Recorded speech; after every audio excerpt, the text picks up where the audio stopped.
Thank you for joining and welcome to another consultation and discussion for the Gender and Safeguards Study related to the Safeguards Policy Statement by the Asian Development Bank.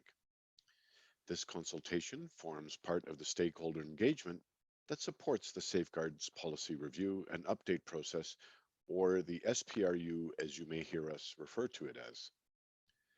My name is Azim Manji, your consultation moderator for this session.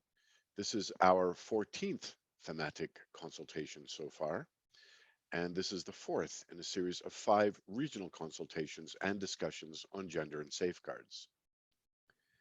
In today's consultation, we are joined by Bruce Dunn, a director of SDCC in the Asian Development Bank, and also by Samantha Hung, Chief of the Gender Equality Thematic Group in the ADB, as well as by Malika Shagazatova, a social development specialist on gender and development, also within the Sustainable Development and Climate Change Department at the ADB. Zainab El-Bakri also joins us, and she is a gender and safeguards consultant, also within the ADB, all of whom have played various roles in the authorship and preparation of the study as they pertain to the revision of the 2009 Safeguards Policy Statement. Other experts will be on hand for the question and answer session, including our moderator, Zonabel Woods, as well as Madhumita Gupta, both of whom are also with the Sustainable Development and Climate Change Department. And I know they both look forward to engaging with you for the discussion, as well as responding to feedback. This is our fourth Gender and Safeguard session, and we have about 97 pre-registered participants from Central and West Asia and the Pacific. Most of our participants here are from government, implementing agencies, and executing agencies. About 90% of you are from outside the ADB network, which means we hope to see good diversity and various views and opinions and feedback, which is, of course, why we're here today. In this consultation, Samantha Hung, Malika Shagazatova, and Zainab El-Bakri will jointly present the main summary issues related to the study they have prepared on gender and safeguards, and the relationship of the study of relevance to the Safeguards Policy Update. From the presentations, we're hoping that participants like you will share insights on the potential gaps of the provision and implementation of the 2009 policy, and propose recommendations to ensure the strengthening of the forthcoming policy. Comments received from this consultation will inform the revision of ADB's safeguards policy. Before I call upon our speakers, here's a few gentle meeting reminders. As all stakeholders and participants have consented when joining, the ADB is recording this session for the purpose of preparing a summary of the meeting.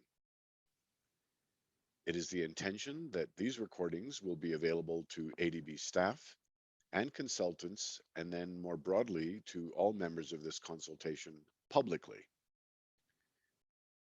If you have any concerns about this, please contact the Secretariat at the email address posted in the chat box. Please join us from a quiet, distraction-free area, remembering to please turn off your microphone when you're not speaking. During the Q&A session, when Zonabel invites you to, you may ask questions by typing them into the chat box or raising your hand virtually. You will then be asked to unmute and turn on your camera if you wish, so that you can ask your question live. As we are all colleagues here, please let's maintain a collegial atmosphere by respecting everyone's views and opinions. We will manage time to keep to within our schedule, and if at any point you experience technical difficulties, please remember that IT support is provided. You may ask for support by typing your issue or query into the chat box in any of the languages we are using today. As we're all joining by Zoom, here's a few guidance notes when using the important Zoom buttons. Aside from English, we have simultaneous interpretation available today in Chinese, Bahasa, Khmer, Lao, and Vietnamese. To access the simultaneous interpretations feature, click on the globe icon found on the lower part of your screen and select Preferred Language. Don't forget to press the Mute Original Audio button so that you can clearly hear the voice of your simultaneous interpreter and not the other speakers. For those of you listening in Chinese, Bahasa, Khmer, Lao, and Vietnamese, if you feel any of us native English speakers are speaking too fast and you would prefer the speaker to slow down, you can ask us to slow down by going to the bottom of the Zoom screen and clicking on the Reactions button. When you've clicked on Reactions, you can then press the Slow Down button, which are the two reverse arrows pointing to your left in white. This will let the English speakers know to slow down. We ask that you use your proper name in Zoom for our documentation. To change your name in Zoom, click on the Participants button at the bottom of your Zoom screen. Then on the right-hand side of your screen, look for your name. Click on the More button on the right-hand side of your name. Then click on the Rename button. Then type in your name, the agency you represent, and then click OK. If you wish to send a message, question, or share feedback, click on the Chat button. If you wish to comment or raise a question live in the language you prefer, click on the smile icon or the reactions button, again at the bottom of the Zoom screen, and then click on the raise hand emoji. To speak and unmute yourself, click on the microphone icon. To show your video, click on the video icon. We value diverse and informed feedback from our wide range of stakeholders, so let me refer you to the next set of slides, which reinforces ADB's commitment to meaningful consultations. I'm not going to read every slide, but just a reminder that these sessions are being recorded and documented and will subsequently be distributed during and for each event. This allows the ADB to review, consider, and respond to any comments and inputs made.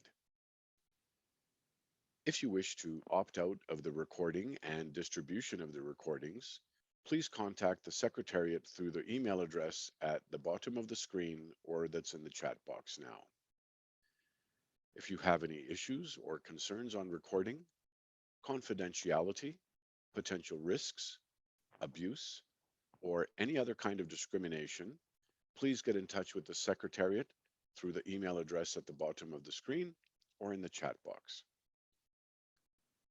For this consultation, we have about 2 hours, and here's what we have planned to maximize both your time as well as ours. Firstly, Mr. Bruce Dunn will provide some welcome remarks and provide a context for this gender and safeguard study. Mr. Dunn is a director within the Safeguards Division in ADB's Sustainable Development and Climate Change Department. Second, Samantha Hung will provide an overview of the gender work in ADB, which will frame the discussion and move us forward. Samantha is Chief of the Gender Equality Thematic Group in the Sustainable Development and Climate Change Department at the ADB. Thirdly, we will follow on the study findings and key issues as presented by Dr. Zainab Al-Bakri, a senior consultant on gender and safeguards in ADB's Sustainable Development and Climate Change Department. Zainab will provide us with the findings of the Gender and Safeguard study that has been co-authored with Madhumita Gupta, Malika Shagazatova, and others. Zainab will provide us with the objectives and methodology for the analytical study on gender and safeguards, as well as the convergence with other MFIs, and then go into the current coverage of gender and associated issues within the safeguards policy statement. After the third presentation by Zainab Al-Bakri, we will have part 1 of the Q&A session as facilitated by some guide questions and Zonabel Woods. And these guide questions will be flashed on the screen, so you don't have to remember them now. After part 1 of the Q&A session, we will have a brief 5-minute break. And when we resume, we will be joined for the second moderated discussion, also facilitated by Zonabel Woods, on how we can better accommodate and consider some of the issues raised by Samantha, Malika, and Zainab on implementing gender and safeguards in Asia and the Pacific.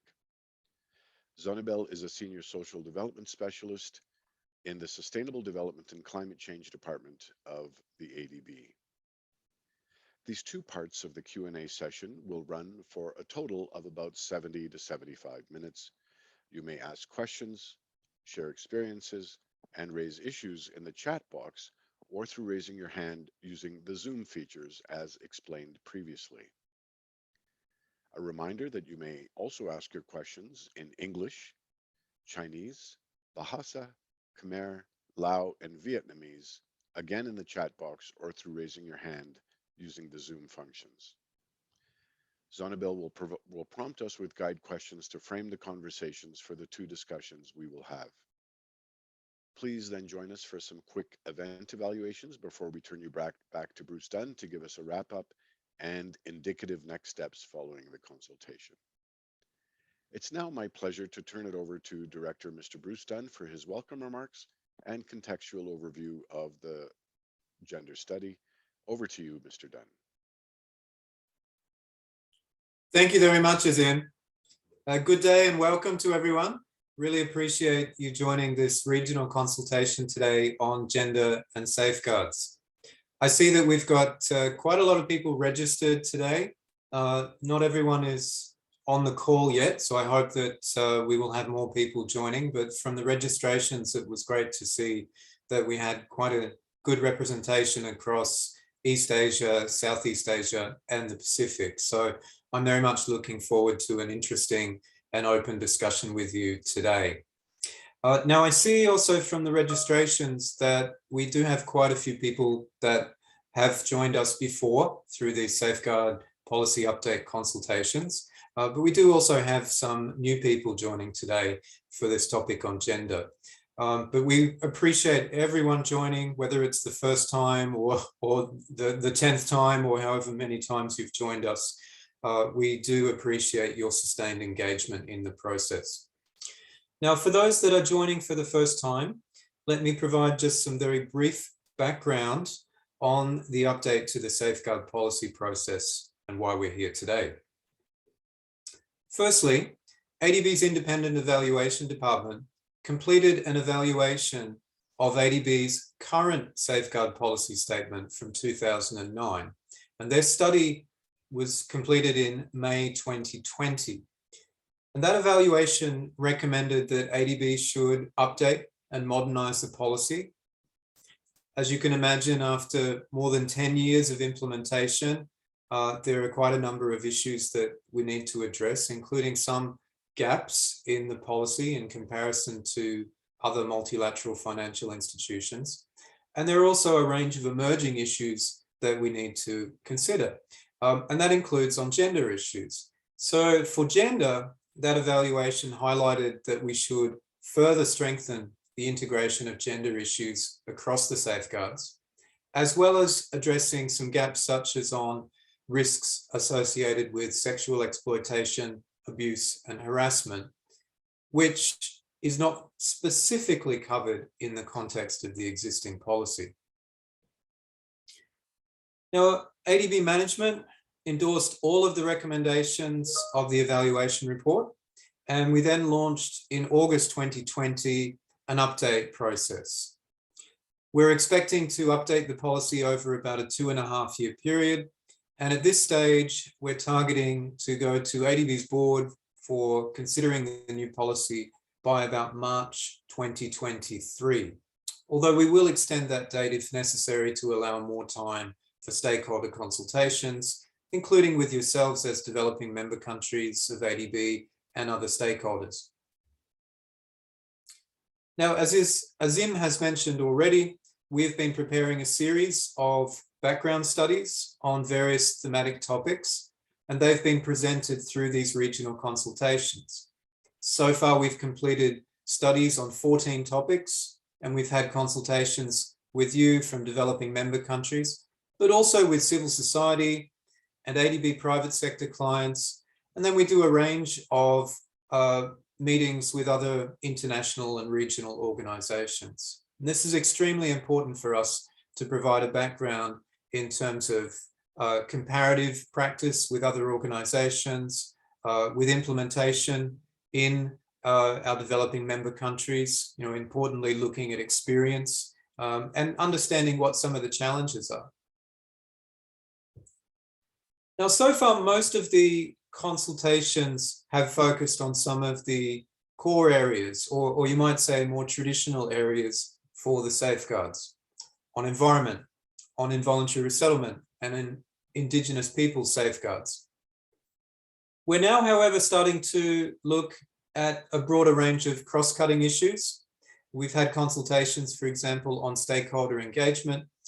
And this week, we're going to be focusing on gender and safeguards. And actually, we will have this consultation today, which will consider more broadly gender and safeguards. And then next week, we will have a follow-up series of consultations on SERD, or sexual exploitation, abuse and harassment. And for those that are interested in further details on that and joining the consultation next week, we'll be providing the links through the chat box. Now, next, I'd like to just have a bit more background on the presentations today and some of the issues that we'll be discussing. We'll have presentations in a moment, as you've heard from my colleagues. Firstly, we'll be looking at the more strategic and proactive agenda that ADB has to support gender equality. Now, gender equality has actually been a key priority for ADB for many, many years. In fact, ADB's gender and development policy was approved in 1998. Then more recently, ADB's Strategy 2030, which was approved in 2018, set gender equality as one of ADB's 7 operational priorities. We then developed a specific operational priority plan to support the implementation of that.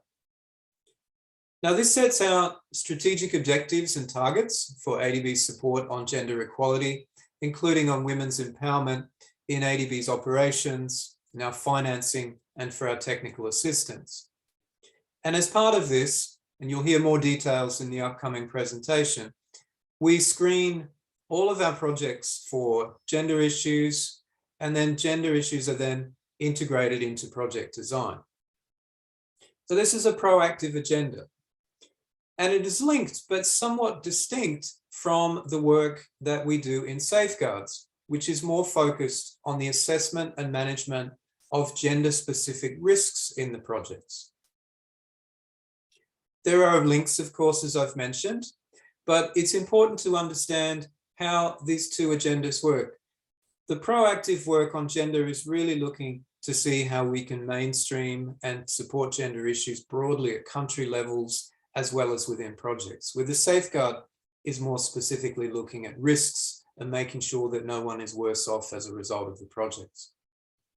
So there's a lot of important issues for us to consider, and we're very much looking forward to hearing your views, your experiences, and your recommendations for how we can strengthen gender in the context of our projects and safeguards.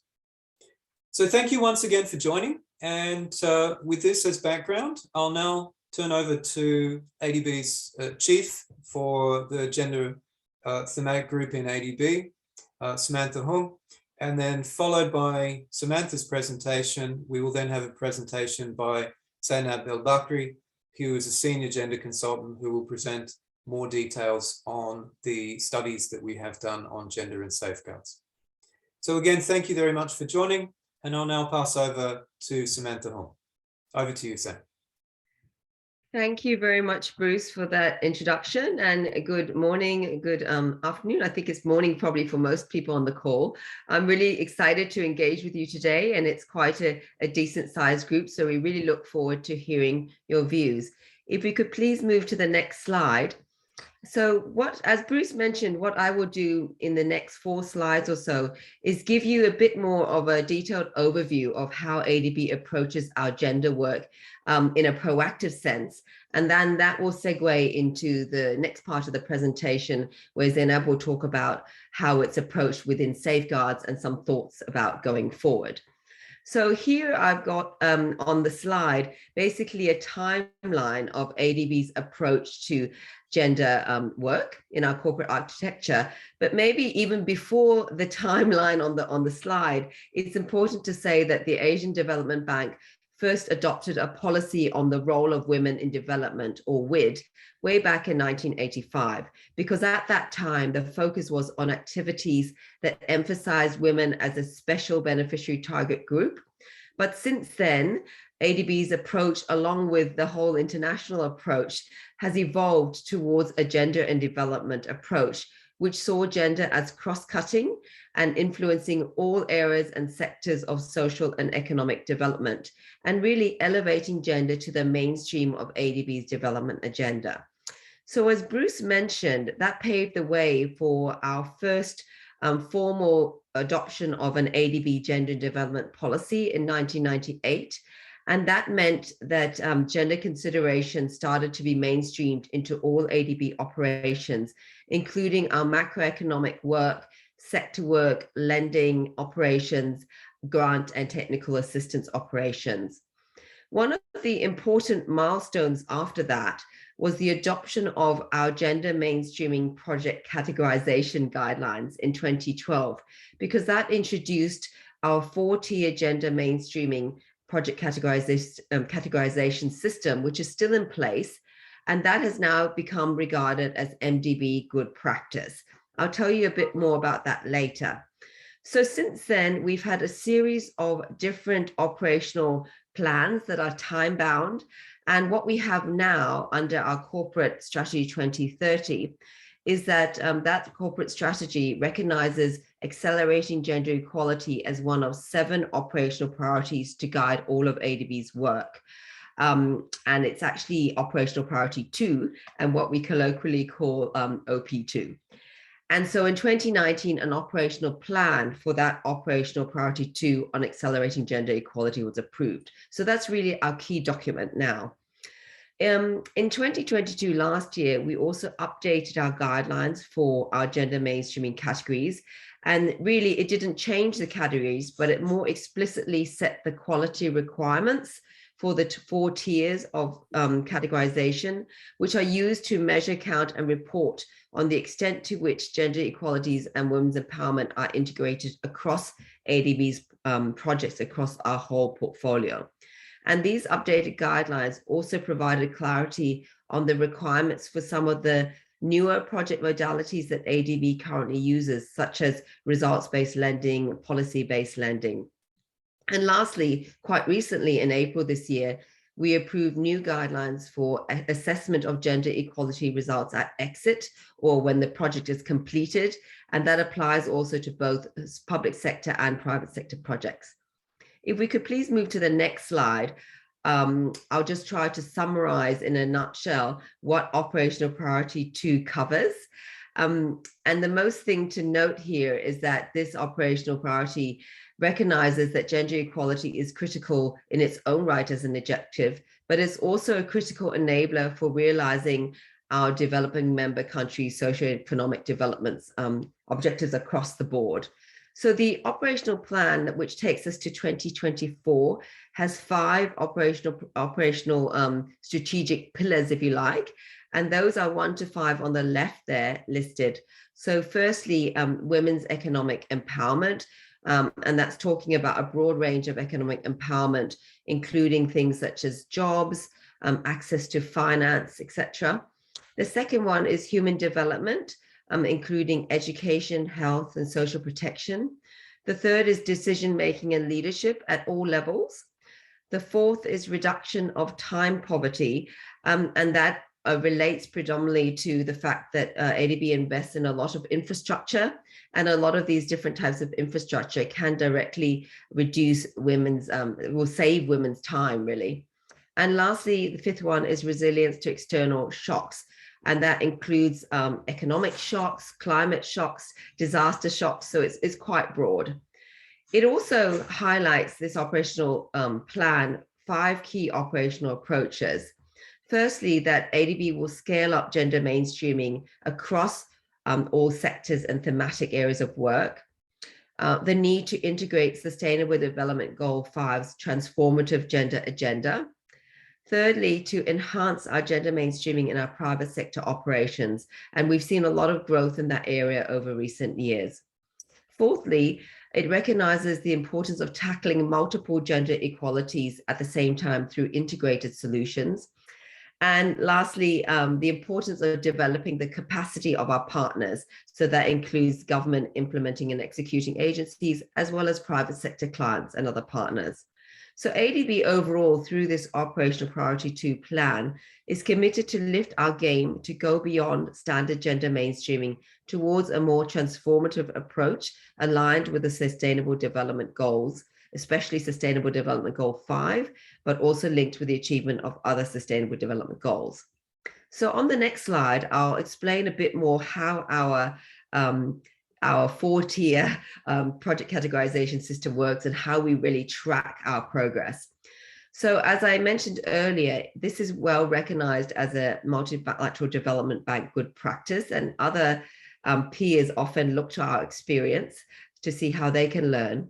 So essentially, the 4-tier categorization system ranges from a lowest category called no gender elements to a highest category called gender equity theme. And in between, we have 2 others called effective gender mainstreaming and some gender elements. So how it works is that basically every project, sovereign and non-sovereign, are assigned one of these categories. And the process starts very early from the stages of project development. And this requires gender analysis and sex disaggregated data collection, which will then be used to inform and support meaningful and proactive gender designs that can address the gender issues that are identified and narrow the existing gender gaps and empower women wherever possible. So this system requires the use of a tool, which we call a Project Gender Action Plan, or a GAP, and that is essentially a roadmap for gender mainstreaming and results monitoring at project level.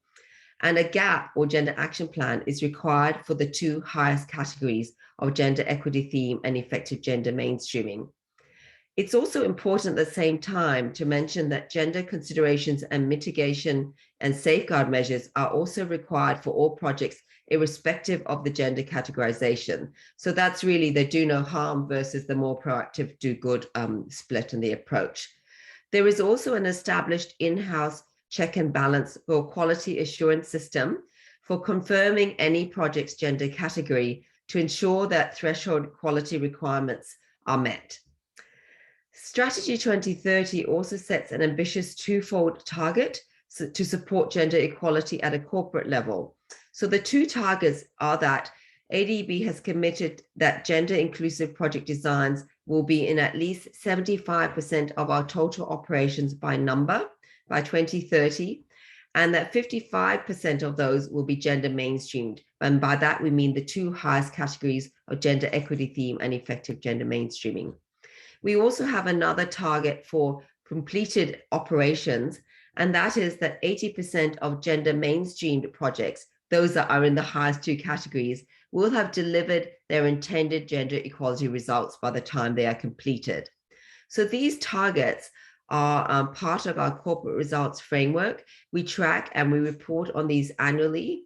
That's publicly available through a document called the Development Effectiveness Report.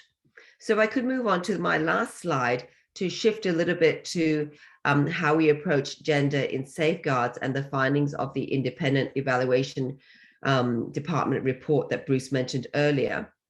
Now, this report found that the safeguards policy statement specifically addresses gender in 3 compliance areas.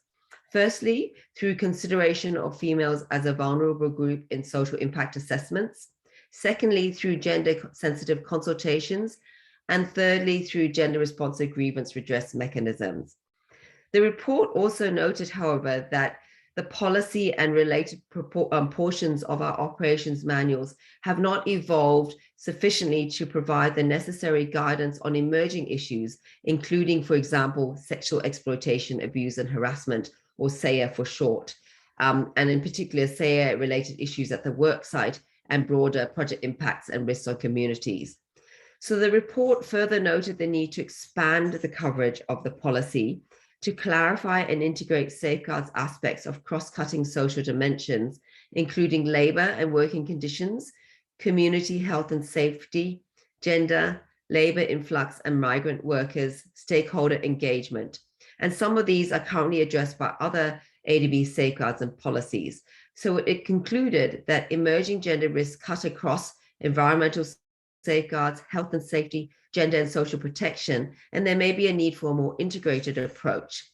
It also stressed the importance of sufficient operational guidance through the operational manual, good practice notes, and training for ADB staff and clients. So it was really based on this review and recommendations that we decided to commission a benchmarking exercise to look specifically at the broad area of gender and safeguards and to benchmark how ADB's approach compares with that of other MFIs. So with that, I'd like to invite Zainab, our consultant, who helped us with this work to present the benchmarking study findings. Thank you, and over to you, Zainab.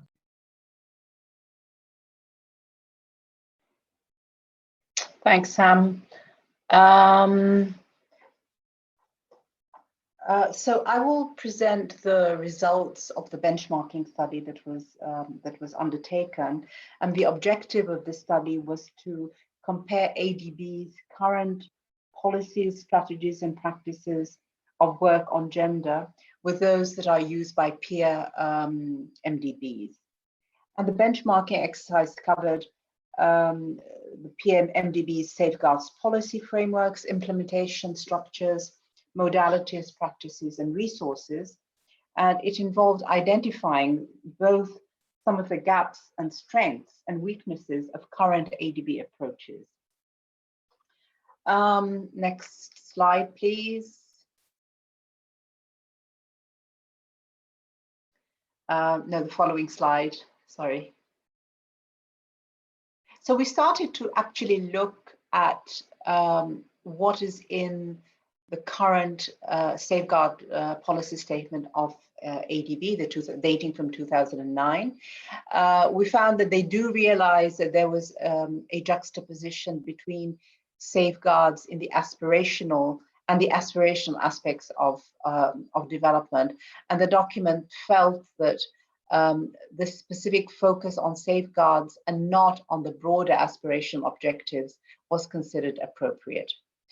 The document also states that gender and development issues already receive specific and focused attention in ADB operations through the implementation of ADB's policy on gender and development, as just stated by Samantha, and the accompanying operational manual.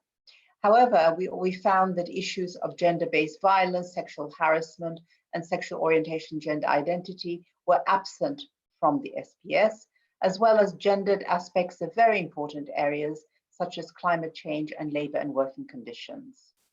And it was felt that it was necessary that gender considerations need to be reflected more clearly in the SPS to mitigate for gender-specific safeguard risks and enhance gender inclusion. Next slide, please. So the benchmarking study looked at several institutions. It looked at the World Bank, the International Finance Corporation, the European Bank for Reconstruction and Development, the Inter-American Development Bank, the African Development Bank, and the Asian Infrastructure Investment Bank for its for comparative purposes. And the comparison centered on three main themes.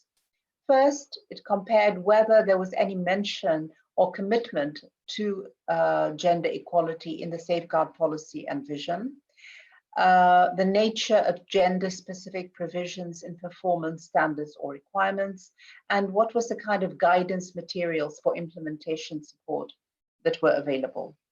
The benchmarking exercise highlighted several gaps in ADB policies, practices, and resources when compared to those used by peer MFIs with regards to gender in the context of safeguards. Next slide, please. So the first area around which this comparison was undertaken was whether the safeguard policy had a strong commitment to fostering gender equality right from the beginning. And the importance of this is that it helps set the tone throughout the rest of the safeguard documents. The comparison indicated that the Inter-American Development Bank had both a strong commitment to fostering gender equality in its policy statement, and also is the only MFI that has a standalone gender standard. The EBRD also makes a very strong gender equality statement in its environmental and social policy, indicating that gender is a fundamental aspect of a modern, well-functioning market economy and democratic society, and that it is committed to preventing gender discrimination and promoting gender equality within its mandate. The Asian Infrastructure Bank states that it seeks to support projects that make infrastructure accessible to all people.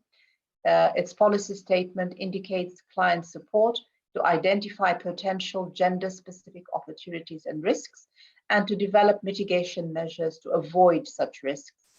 And it specifically includes measures to identify and address gender-based violence. Next slide, please. Now, regarding gender-specific provisions in the performance standards or requirements, we found that MDBs vary as to the extent to which they incorporate gender provisions in their performance standards. Generally, it was found that gender-specific provisions were better covered under the following performance standards: under assessment and management of social and environmental risks, labor and working conditions, involuntary resettlement, indigenous peoples, and stakeholder engagement. Among all the MDBs, the Inter-American Development Bank had the most comprehensive coverage, with explicit mention of gender considerations across the various standards, in addition to a standalone gender standard, as we mentioned earlier. The EBRD also integrates gender across the performance standards, with a specific focus on labor and working conditions. Both the World Bank and IFC also integrate gender considerations across the different standards, although to a lesser extent when compared with the others. And this integration is primarily under involuntary resettlement and indigenous peoples. Next slide, please.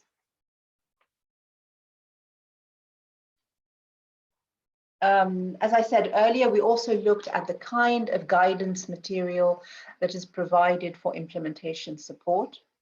The World Bank, for instance, has developed 3 gender-relevant good practice notes to support the implementation of their environmental and social framework. One of these good practice notes is the general one on gender, and 2 specifically address issues of SEA and SOGI. It's important to note, however, that these good practice notes are advisory in nature and they're not mandatory.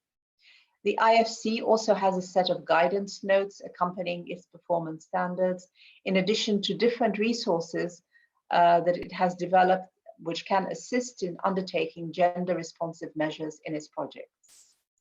The EBRD has specific guidance for different entities or different stakeholders on how to meet the performance requirements. For example, it has specific guidance for financial intermediaries in how to meet the EBRD performance requirement 2 on labor and working conditions. Next slide, please. So after this comparison, and as a result of this benchmarking, there are 6 issues that we highlight, which we thought were worth examining in greater detail and could provide the basis for some recommendations for changes in how the ADB considers gender in its safeguards. The first one is providing a strong gender equality commitment right from the beginning in the safeguard policy or vision. And as I said earlier, we felt that this sets sort of the tone for how gender is considered in the rest of the document. Secondly, moving towards integrated social and environmental risk assessments. Again, as we said earlier, currently in the 2009 SBS, there are different assessments for different aspects of safeguards, so different assessments for involuntary resettlement, for Indigenous people, for environment. The trend in most institutions is to move towards integrated risk assessments. Third, is there should be much more comprehensive integration of gender-specific provisions in the different performance standards. Also, considering the possibility of having a standalone gender standard, as is the case for the Inter-American Development Bank. We also felt that an important issue would be the increased coordination and synergy between gender and safeguard teams. Samantha has already explained to us quite extensively how proactive the gender teams have been and in their work on integrating gender into the different projects and interventions of the ADB.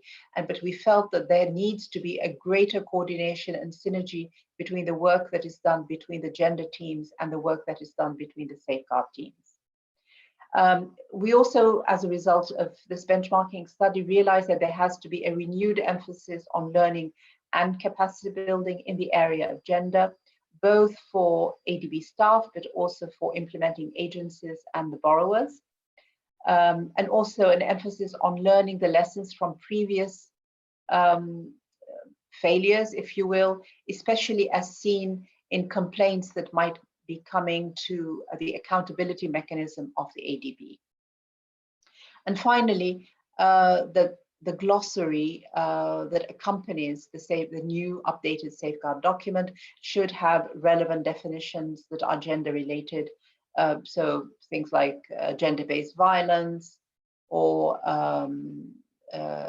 sexual exploitation and harassment and so on, in addition to the social exclusion, into the environmental and social exclusion lists, which should include specific exclusions relating to gender, such as preventing female trafficking, not considering projects that might have the risk of female child labor, and so on and so forth. I'll stop here, and I look forward to hearing your questions and comments. Thank you. Over to you, Zonibel. I'll take it. Thank you so much, Dr. El Bakri and Samantha Hung, for your very comprehensive and detailed presentations and the wonderful overviews on the gender issues that you've raised for us all to consider. These presentations, of course, offer us clarity and present some of the unique challenges which have been raised by the ADB's IED publicly, as Bruce and Samantha mentioned, and the need to be considered in the revision of the safeguards policy by around March of 2023. The performance standards established by the World Bank, the IFC, and IDB, as you mentioned, Zainab, have all set a very high bar, and the comparators presented will offer us some food for thought on where the ADB will pitch its gender and development issues and incorporate its operational policy 2030, and more specifically the OP2 within the revisions of the safeguards policy statement. We hope we can get to feedback some of these views and an opportunity to delve into some of these issues during these discussions that are forthcoming. But before we start the Q&A session, let me also thank Director Bruce Dunn for framing and contextualizing these discussions. Just to note that prior to the Q&A, should you wish to raise a question or share an experience anonymously, please send the message in the chat box, but instead of selecting to everyone in the chat, please select the send message to either Jennifer DeBellin or Niel Aquino, both of whom are members of the SCP team working behind the scenes, and they will repost your question under their names to protect your identity and offer you anonymity. We will now have the first part of our open discussion as moderated and facilitated by Zonibel Woods of the ADB. You will see on the screen now some guide questions flashed, but feel free to share your experiences on how the ADB can better target or improve or mainstream gender and the related safeguards issues in the revision of the 2009 policy statement. A reminder that you can ask your questions through posting them in the chat box or through virtually raising your hand in the Zoom feature by clicking on the reactions button at the bottom of your Zoom screen in either English, Chinese, Bahasa, Khmer, Lao, or Vietnamese, and the translators will translate them back as well in the chat box, aside from doing the oral simultaneous translation. So with that, let me hand it over to you, Zanabel, to take over the Q&A session. Thank you very much, and good morning, everyone. It's really great to have a very large participation of people from around the region. And as Azim said, we now have about 35 minutes in this first part and another 30 minutes in the second part to have a discussion about some of the things that we have shared with you this morning. We would like to start off by opening this session with questions from the floor, or if there's something that you'd like to clarify, or you have a comment, please just feel free to raise your hand. If I can ask you to just introduce yourself very briefly, but please feel free to put up your hand or put in the question in the chat box. So I'm just going to have a quick look to see if there's anyone that has raised their hand. If not, we have a couple of initial questions in the chat box. So we'll start with that. We have a question from Michelle Isake that was sent in advance. I don't know, Michelle, if you would like to speak further to this, but the question is basically this: whether ADB has training specific to gender specialist requirements for ADB projects carried out by power utilities in the energy sector. So that is the first question. We also have another two questions sent in advance by attorney by Shangri-La Quezon. I think that must be not the name, but maybe where they're from, I'm not quite sure. It's attorney from the Philippine Tourism Infrastructure and Enterprise Zone Authority. This is my first time to attend this consultation. Was looking for some references available in relation to the meeting. And just to respond to that, we will put some of the references and background papers in the chat box with a link so that you may have a look at those papers that Zainab and others have referred to. And I think that's it for our questions. So who would like from my colleagues, ADB colleagues, to start and respond perhaps to the second question around training for gender specialists? Maybe Samantha or my colleague Malika would like to come in. Yes, Zoni, it will be me. Good morning, good afternoon, everyone, and thank you for joining this discussion today. So to answer this question, I will probably highlight several initiatives that are supported by ADB. We have a gender e-learning course that is accessible both to ADB staff, but also to our consultants, those who are already working in ADB project, but also those who are interested in the gender mainstreaming work that is supported by ADB. And specific to the energy sector, we have several toolkits. And these toolkits usually provide the overall gender mainstreaming approach. We have 5 tip sheets on how the gender mainstreaming is done in ADB project. And we have several energy sector specific toolkits that are available, and some of them are even specific to regions. In addition, this is usually a very important part of the gender action plans, and this is something that that Sam already mentioned in her presentation. We support capacity building of country level stakeholders, those who are working in our executive and implementing agencies, and in our project management unit or project implementation unit. And this is usually done by the gender specialists who are working in resident missions. This is planned as an annual event when the capacity building, awareness raising, and kind of sensitization on gender is done for executive and implementing agencies and consultants who are working with the project management units. Thank you. And we can share the materials. I will try to share the materials in the chat box on energy sector specific toolkits. Thank you. Thank you, Malika.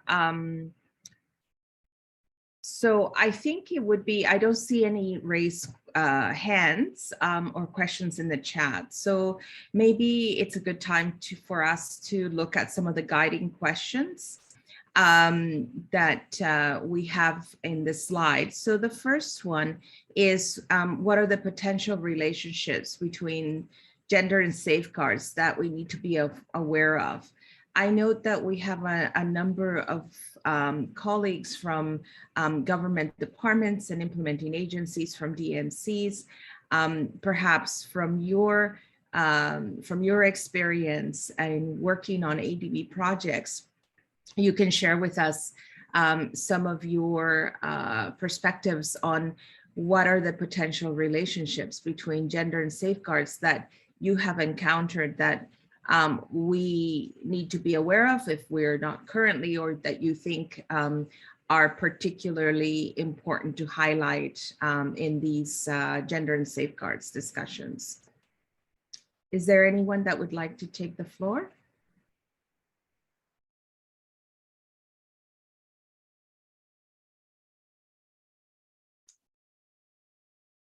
So, you know, for example, there were in yesterday's consultation, as well as the other previous 4 consultations that we've had, there's a number of issues that have been raised with regards to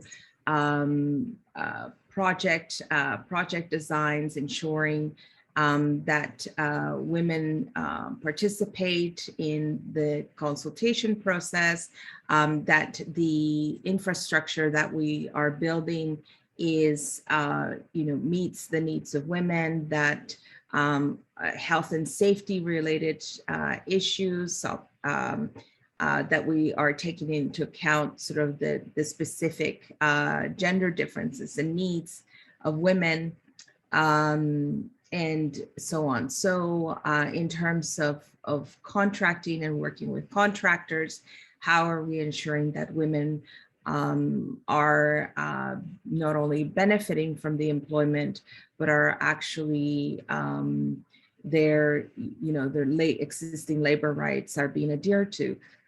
So those are some of the issues that have been raised over the last few consultations. And it would be good to hear from you whether some of those issues resonate with your own experience, or if there are others that you would like to highlight.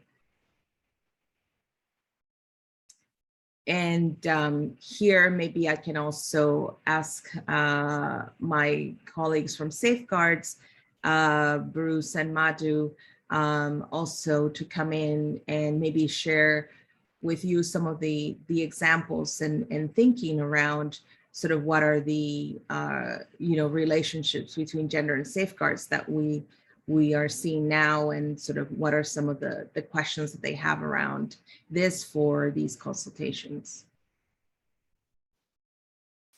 So Madhu or Bruce, would you like to come in?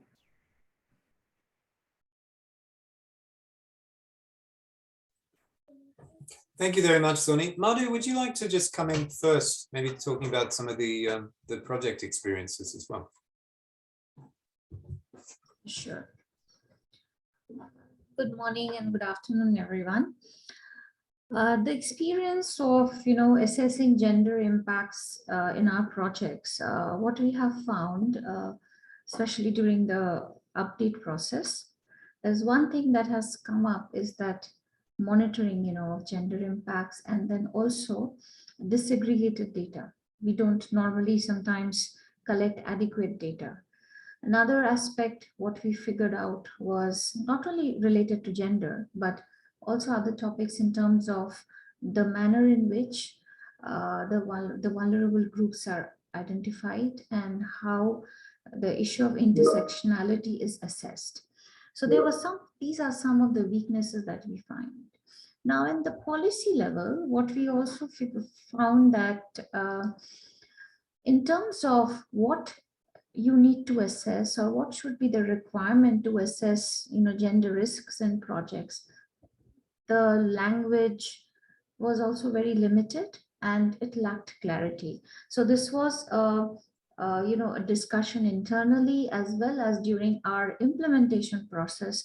This was also mentioned to us by our borrowers that a lot of the things are not so clear in the SPS. So it needs more clarity, and also it has to be supported by very good guidance materials so that it's very easy for all the ADB staff as well as borrowers to follow in understanding what should be assessed at the level of the project, how should gender impacts and mitigation measures be designed, then as well as how should vulnerability be assessed by overlaying information on, like, if you're a woman, if you are affected by land acquisition, and then then your income levels are low, or you have some form of discrimination.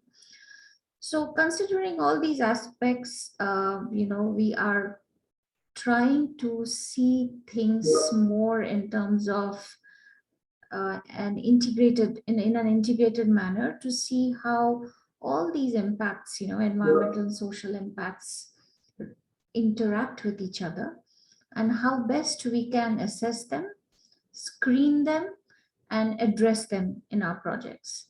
So our policy architecture would try and address all of these concerns in as many ways.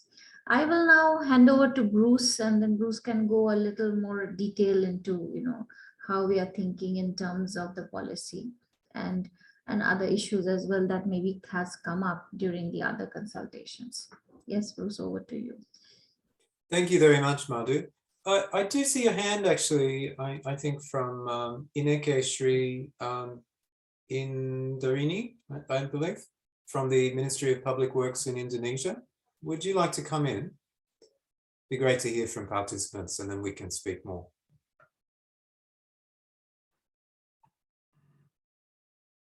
Welcome, Ibu. Look forward to hearing from you.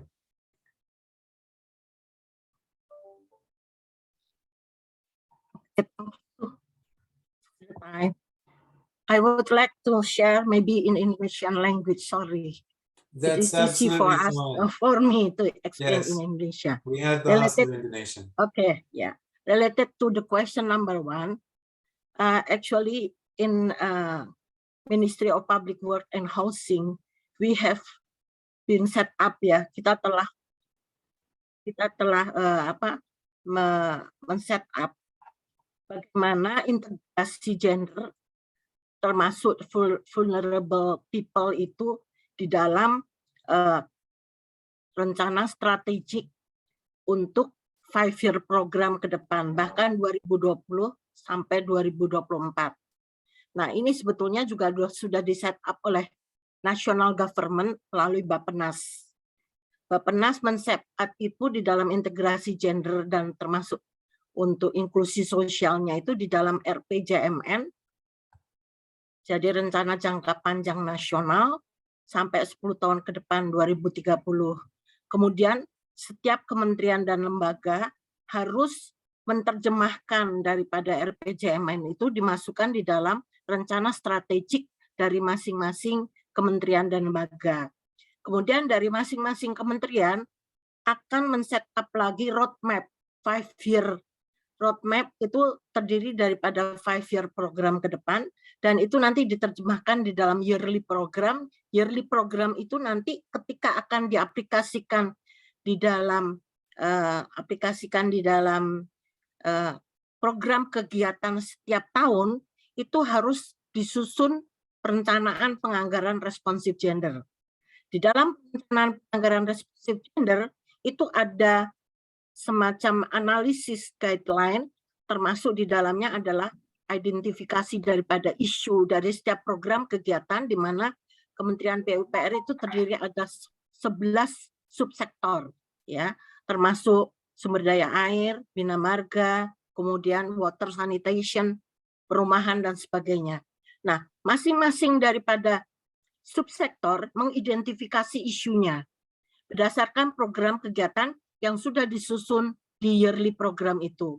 Kemudian setiap isu itu nanti dianalisa dengan indikator akses partisipasi, kontrol, dan beneficiary dari masing-masing isu itu tadi untuk melihat bagaimana mengeliminir isu ataupun menghilangkan isu tadi.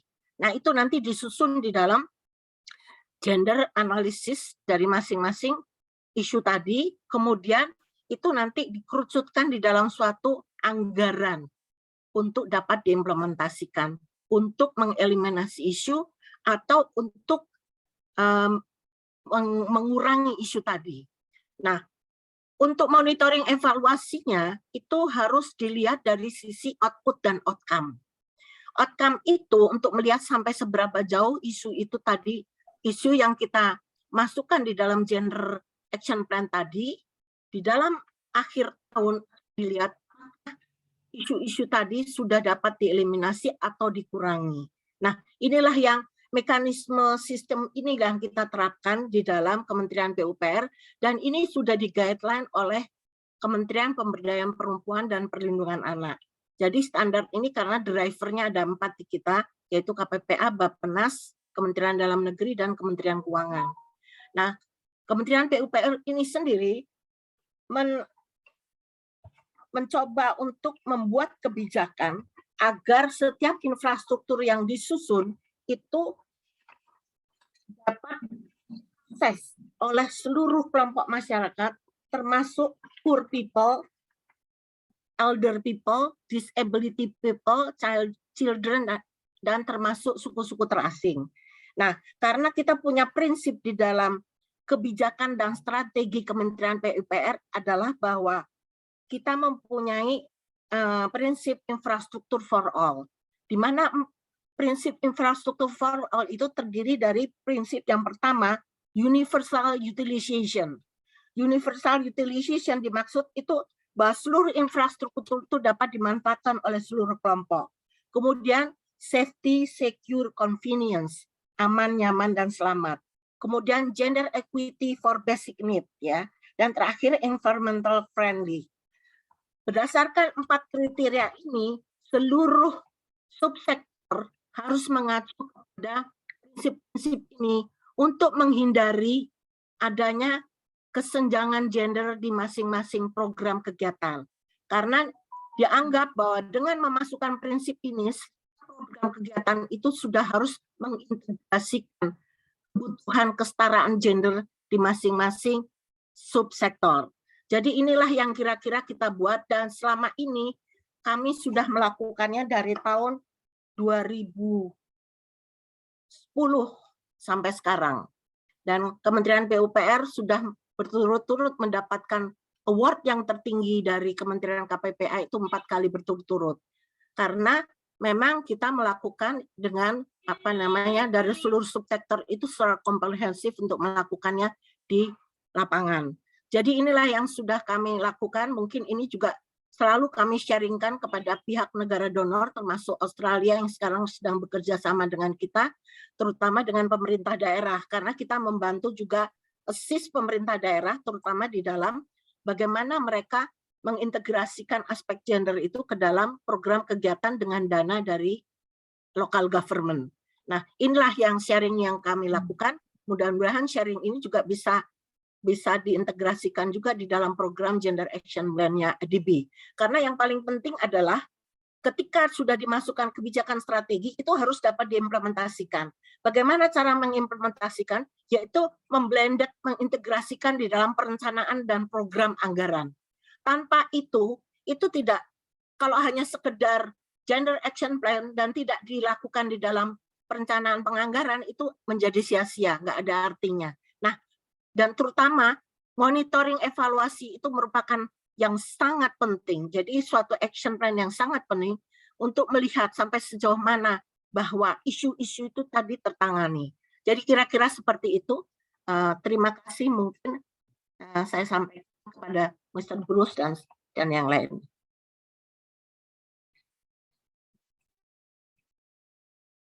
Thank you, Ibu Ineke, for your for sharing your experience of how this works in the Ministry of Public Works in Indonesia.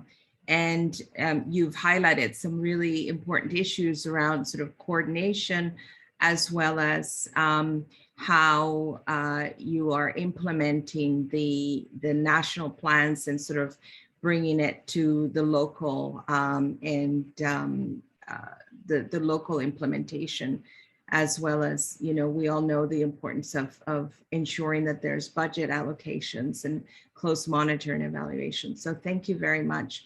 We have someone else that I believe would like to take the floor. Ho Van Hung, if I'm saying that correctly, would you like to take the floor? We have interpretation available.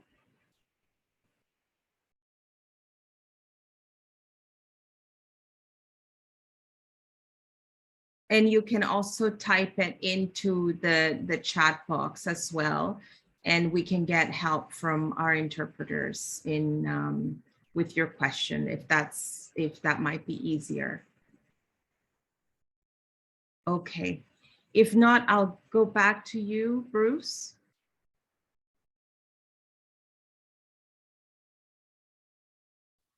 Great, thank you very much. Well, firstly, I'd like to thank Ibu Ineke from the Ministry of Public Works in Indonesia.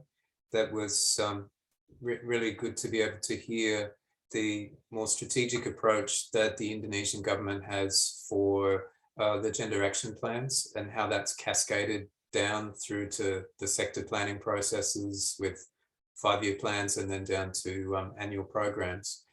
That provides a very good enabling framework, obviously, for the government work, but also something that when ADB provides financing down to projects, that you have that framework in place, and you have obviously systems and experience to be able to build on.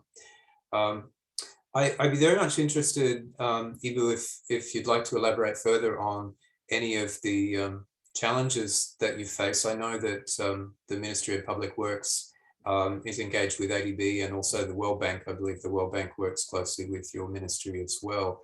You spoke about, obviously, the need for budgeting, coordination, monitoring. That's clearly critical. But of course, the practical implementation in projects, particularly large infrastructure projects, we realize from our own experience can be quite challenging. Doing gender sensitive analysis, collecting data and analyzing that in a project setting, being able to organize gender inclusive consultations, and how you can customize that also to the cultural settings, which may be different in different parts of the country. So these are things that in our policy context, we'd like to look at it and then see how we can strengthen implementation. But excuse me, if there are any further experiences that you'd like to share with us, we'd be very keen to hear that. Thank you.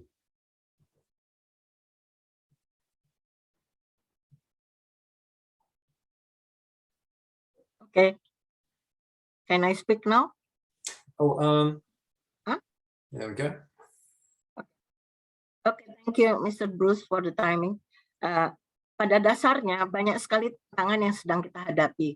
Meskipun mungkin secara perencanaan itu bagus ya, dan kemudian secara penganggaran juga sudah terdetek semua, tetapi implementasi di lapangan itu tidak semudah seperti apa yang direncanakan. Jadi best practice-nya yang terbaik itu adalah empowerment development, terutama pemberdayaan perempuan itu di sektor sanitasi dan water. Itu sudah sangat bagus karena kontribusi daripada partisipasi daripada kelompok perempuan termasuk juga lansia itu ikut ambil bagian di dalam kegiatan-kegiatan untuk water sanitasi dan kemudian juga padat karya untuk irigasi tersier. Nah, itu banyak sekali yang terlibat termasuk disabled people. Dan juga best practice juga terutama di dalam housing ya untuk kelompok masyarakat miskin di mana kita membantu adalah mereka yang membutuhkan perumahan terutama dari kelompok miskin. Nah, itu sudah banyak sebetulnya best practice-nya dari kelompok-kelompok itu. Tetapi secara keseluruhan belum optimal. Karena secara keseluruhan banyak sekali lembaga institusi yang di bawah dari Kementerian PUPR termasuk dalam hal ini balai-balai itu baru dibentuk. Jadi balai-balai itu baru dibentuk dan balai-balai itu sama sekali belum paham tentang bagaimana mengintegrasikan daripada gender itu di dalam aspek di lapangan. Jadi tantangannya masih banyak. Jadi sebetulnya yang terutama adalah bagaimana kita men-set up guideline untuk monitoring dan evaluasi. Monitoring dan evaluasi sendiri, guideline itu sudah dibuat untuk khusus bidang jalan jembatan, bidang cipta karya dalam hal ini termasuk water sanitation ya. Kemudian bidang perumahan sedang disusun. Nah, inilah merupakan tantangan bagi kita semua karena yang kita lakukan di lapangan itu karena kita juga membutuhkan guideline ya. Tanpa guideline untuk monitoring evaluasi, mereka yang bertugas di lapangan mereka sendiri belum mengetahui secara optimal bagaimana melakukan monitoring isu-isunya bahkan untuk mengetahui bagaimana isu itu sendiri sudah tereliminasi. Jadi ini sebetulnya kami juga kalau misalnya diizinkan EDB untuk membantu adalah bagaimana membantu aplikasi di lapangannya itu lebih tersebar secara cepat ya. Dalam arti kata kami juga masih membutuhkan technical assistance di dalam hal ini untuk termasuk untuk panduan-panduan itu disusun ya. Karena di dalam proses kami sendiri, saya terutama kan berasal dari tim Pokja, kelompok kerja PUG di Kementerian Pusat. Itu juga kami sendiri sudah memberikan advice, tapi juga waktunya tidak cukup ya untuk sampai 11 sektor di Kementerian PUPR. Nah, ini sebetulnya kami juga masih membutuhkan technical assistance juga kalau bisa untuk sektor-sektor lain yang belum tertangani secara optimal. Itu saja mungkin, Mr. Bruce. Terima kasih.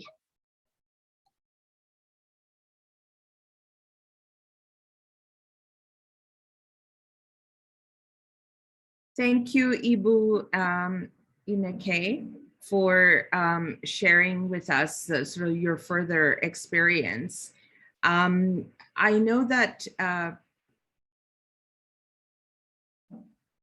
terima kasih, Ibu.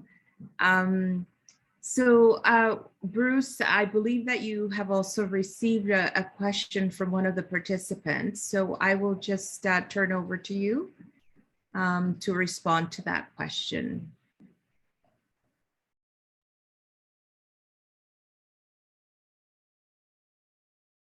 Yeah, thank you very much, Sonny. Actually, the one that I received directly to me was, I think, a participant that was interested in providing some further comments. It was from Brooke from RMI EPA. Brooke, if you were there, it looks like you said that you could touch and provide some further details on, I think, gender-based violence was the point. Did you want to come in? Hi, Bruce. Hi, everyone from Welcome. Republic of the Marshall Islands, and actually gender responsive budgeting. So I think it goes well with what Ibu Ineke was discussing within her ministry on gender responsive budgeting. And I'm the Deputy General Manager for our Environmental Protection Authority, but I think like many of us, I wear many hats, and one of my other fields is in gender protection. And we just finished a multi-country study on gender responsive budgeting and how we are not just within the specific ministries, but nationwide, trying to integrate gender responsive budgeting into our works. And like Ibu and Neke said, these gender action plans without the budgeting are kind of useless, so that we really have to integrate this in at the fundamental stages of our budgeting and planning.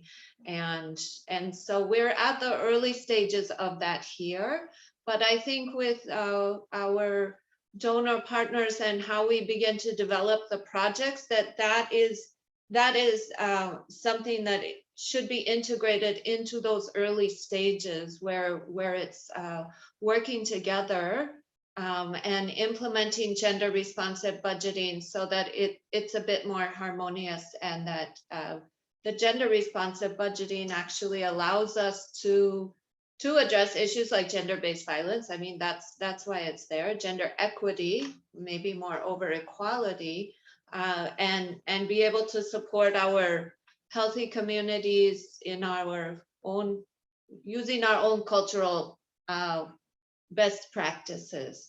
And so that's what gender responsive budgeting does for us. So I just wanted to put that on the table as we're moving through this process, that is worked into the very fundamental stages of the projects. Thank you very much, Brooke. Actually, in fact, we've been involved in a number of countries supporting DMCs around gender responsive budgeting. And one of the latest experiences has been with Fiji. But interestingly, out of all the regions globally, I think the Pacific is actually leading in practicing gender responsive budgeting in government. So I think it's very interesting that you know, this issue has really been picked up by a lot of the Pacific governments. And it would be good to know sort of some of the other, you mentioned that it was a multi-country study, so it would be good to know what other countries in the region are also engaged in this work that you've been doing around gender responsive budgeting. So the study, it was Fiji. Fiji was the other country, and Solomon Islands as well. There were three of us from our sub-regions. So Marshall's from the north, Fiji, and then Solomon's. Okay, that's great to know. Very very good work, and it's great to see it sort of how it's being implemented from the ground up. So I think you know, we have some of the guiding questions, and it would also be good to hear from, we have participants from different government departments, from the Philippines, from the Department of Agriculture and of Health in Cambodia, Ministry of Rural Development in Laos, the Railway Board Department of Planning from Vietnam. So it would be also great to hear from you. And I think we also had other colleagues from Indonesia as well, from yeah, so different ministries. So it would be good to hear from you of your experience with working at an institutional level in ensuring the implementation of safeguard requirements regarding gender. If anyone would like to share some of these experiences.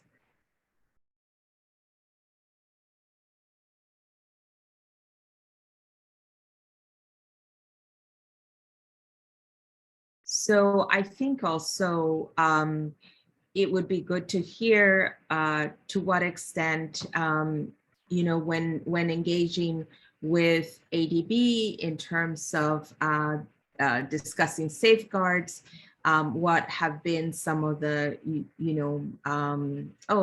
I see, Ho, I will go to you in just a second, but it would just be great to also hear your feedback about how we as ADB may be working with you in explaining or socializing the information around safeguards and maybe what kind of further support you might need. So I'll just give the floor over to Ho Vang Hong. Please go ahead. Xin chào mọi người. Xin lỗi. Nghe được không ạ? Yes, very well. Thank you. Vâng. Xin chào, tôi đến từ tỉnh Công Tâm, Việt Nam.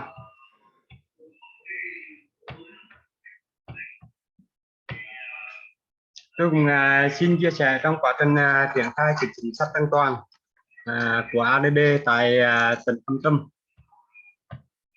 Thì trong quá trình thực hiện chính sách an toàn của ADB từ các cái dự án của ADB tài trợ thì chúng tôi cũng chia sẻ và có một số cái ý kiến.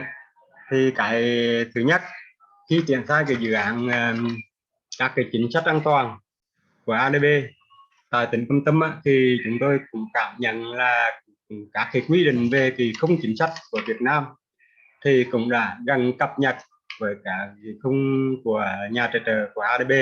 Vì vậy thì trong quá trình triển khai thì vẫn cảm nhận là rất là tốt. Về vấn đề thứ hai, chúng tôi ghi nhận về cái chính sách của nhà tài trợ của ADB triển khai tại tỉnh. Vì chúng tôi cũng là một trong những người tham gia từ các cái dự án của nhà tài trợ ADB. Thì trước khi chúng tôi đi xác định các cái danh mục dự án, trong quá trình sàng lọc dự án thì chúng tôi cũng đã cập nhật, đã vận dụng những cái quy định từ cái khung chính sách. Do đó khi giai đoạn lựa chọn danh mục dự án và sàng lọc dự án thì người dân đã tham gia góp ý được về cái giai đoạn này rồi. Thì vì vậy thì từ người dân và các cái tổ chức đoàn thể, thậm chí cả chính quyền, họ đã nắm được khi triển khai các cái dự án của ADB thì họ yêu cầu các cái chính sách, họ đã biết được là sơ bộ về các cái điểm chính của quy định của nhà tài trợ ADB. Chúng tôi cũng cụ thể như thế này, giống như về sự tham gia của giới trong nếu sau này các dự án đã triển khai, hoặc là về cái công tác là đền bù giải phóng mặt bằng là phải thực hiện như thế nào để đảm bảo khi quá trình thi công. Đấy. Và các cái quyền lợi của cộng đồng trong quá trình triển khai thì được làm những cái việc gì, được phản ánh những cái gì và cung cấp các cái thông tin cho ai và cách giải quyết kiểu này như thế nào thì chúng tôi đã triển khai trong quá trình là lựa chọn sàng lọc dự án. Đấy.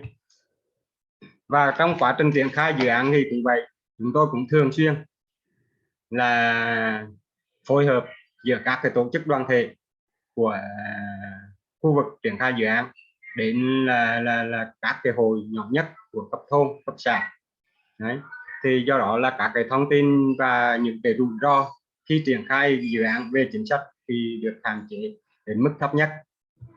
Thì để mà theo kinh nghiệm của tôi thì cái quan trọng về cái chính sách giữa ADB và của Việt Nam thì chúng tôi cảm nhận đã cơ bản đã gần là giống như là gần giống nhau. Ở đây là về cái công tác là người thực hiện triển khai dự án thì quan trọng nhất là khi mà triển khai dự án, lựa chọn dự án thì chúng ta cũng xác định từ đầu là cái con người làm về cái công tác chính sách. Chúng ta khi nhà tài trợ xây dựng một chương trình dự án để đầu tư vào một khu vực nào đấy thì ngoài những cái tiêu chuẩn các cái quy định về cái hiệu quả kinh tế thì chúng ta vẫn là phải yêu cầu trong quá trình là về cái hiệu quả xã hội. Đấy. Thì chúng ta phải đưa ra cái hàng đầu về kinh tế vừa về đảm bảo xã hội, thì những ưu tiên cho những người về làm cái công tác chính sách đó, thì là một trong những cái ưu tiên để triển khai, để thực hiện triển khai dự án, để xác định là cái dự án có vào được hay không. Đấy. Vì đây cái chính sách an toàn cũng là một cái tiêu chí để sàng lọc, để chọn cái tính bền vững khi dự án được hoàn thành và được mọi người dân là được hưởng lợi. Thì vì vậy thì chúng tôi cũng đề nghị chính sách của nhà tài trợ ADB khi đưa vào cái khung và triển khai các cái dự án thì cần có một cái cụ thể rõ về cái công tác chính sách an toàn đi song song với cái đảm bảo cái chất lượng công trình và cái hiệu quả kinh tế. Và cái thứ hai nữa thì chúng tôi cũng xin chia sẻ là về quá trình triển khai dự án thì giống như chúng tôi đã triển khai, thì sự hợp tác giữa cái chuyên gia tư vấn của ADB tuyển chọn và thậm chí là người phụ trách của ADB, thì cái này là cái chia sẻ. Thì chúng tôi cũng là mong muốn khi các cái dự án của các tỉnh hay các nước thì cũng nên là mạnh dạn là các cái vấn đề có thể là vướng mắc hoặc là chưa hiểu rõ thì cũng là liên hệ với tư vấn phụ trách của ADB về chính sách an toàn, và thậm chí cũng mạnh dạn là được thì liên hệ với cái chuyên gia của ADB về chính sách an toàn. Vì chúng tôi đã làm cái này thì kết nối giữa chính sách giữa các cái chuyên gia là rất tốt và được sự hỗ trợ là rất là tốt, vì chúng tôi cũng không giấu gì về những cái điểm yếu, những cái điểm còn hạn chế. Vì bản thân của chúng tôi là tại một cái tỉnh lẻ thì chúng tôi cũng xin một số ý kiến như vậy. Xin chào tất cả các cái thành viên trong cuộc họp. Xin chào.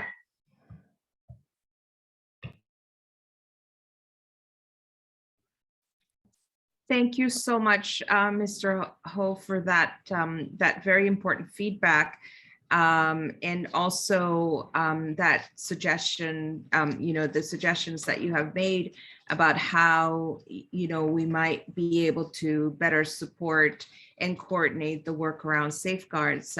But I'm going to hand it over to Bruce so that he can respond to some of the questions that you and issues that you have raised. Over to you, Bruce. Great, thank you very much, Zoni, and thank you, Anh Hung. Really appreciated you coming in and speaking and sharing those points from Kon Tum, in the Central Highlands of Vietnam, very green area. I think a couple of key points that you raised that stood out as being really important for me is firstly on the regulatory framework. And you spoke about how Vietnam has updated the policies and regulations, and you mentioned sort of closer alignment with ADB and perhaps what you might call sort of good practice approaches, which is excellent to see. And this is an issue that was actually brought up in some of the other consultations that we've done around gender this week, in terms of how important it is to have that enabling regulatory framework and awareness at a country level. It's obviously much more challenging to implement locally if there's not that framework and support and the institutions. So it's very good to hear that work that's been done in Vietnam. The other points that you raised that stood out is, of course, the gender aspects need to be integrated across the project, but there will be specific issues and integration on various aspects of safeguards. For example, looking at gender aspects on the environment side, and then you mentioned on involuntary resettlement and land acquisition processes. Obviously, there's some key issues there around you know, women's role and livelihoods that may change on land tenure issues, women-headed households. You know, there's a whole range of issues that need to be thought through at that front. And as we look at updating the safeguard policy, we'd like to provide more details and guidance across the various different aspects So, for example, another issue is on occupational and community health and safety. There's very specific gender issues that need to be addressed there, or what we might call the intersectionality of gender issues and other dimensions like poverty or Indigenous peoples, ethnic minority issues. So I think they were very important issues. And then also you spoke about early stage screening and then working with local organizations and then down to the local community, all excellent points. And then finally on capacity. And this is an area that ADB, through our proactive work on gender, as well as at a project level with our safeguards, is very, very keen and happy to support. So for Vietnam, but for all of our colleagues joining from other countries in the region, we're very keen to hear from you in terms of where additional capacity support, guidance, expertise, training can be provided. That will help us to tailor that work more explicitly. So thank you again, Anh Hong, for those points. I'm wondering, Sonny, also, I know we'll be due to take a break, but I was thinking on some of the issues like early stage screening and analysis, we could perhaps share also some more information on what we do with our poverty and social analysis and how that also then links down to the project level. So perhaps now or after a break, we could speak more about those points. Maybe Madhu and colleagues from the gender team could come in there. I think that sounds like a very good idea, Bruce. So, but perhaps we can take a break now and then we'll come back to that. But before I hand it over to Azim to lead us onto the break, I just would like to highlight and ask the participants to maybe think a little bit about this question during the break, and it would be great if we could focus on question number 3 in terms of really looking at some of the challenges or elements that would create an enabling environment, both at the institutional or at different levels, for ensuring implementation of safeguard requirements regarding gender. Mr. Vang Hong highlighted some of these, and I think it's a good way to get us started in sort of delving deeper into question number 3. So it would be great if during the break people could reflect a little bit more on this question. Yes, so I will hand it over to Azim. Thank you very much.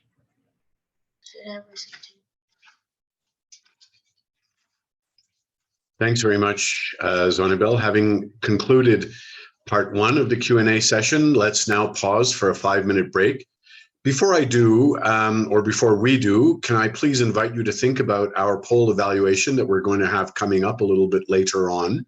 And essentially, it's a number of different polls with one common underlying question, and that is, how can we best improve these consultations, the dialogue that we have with you, the way we interact, the discourse, the level of engagement, and the feedback that we're getting? Are there specific options and opportunities that we are not taking full advantage of, that we could be doing a bit better? We'd like to know your views on this. So as we move towards the break, please have a think about this as you're pouring your tea and coffee or whatever else that you're going to be doing.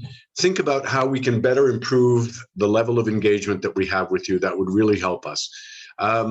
Let's now go to the next slide, which are the guide questions that we had previously. And you'll see at the top right-hand corner, we're going to leave this on during the break. The top right-hand corner has a countdown timer. As that countdown timer approaches 0, you'll know that it's time to return to your screens. As well, we're going to be playing some background music. So if you're stepping away from your screen, as that background music fades, you'll also know that it's time to return to your screens.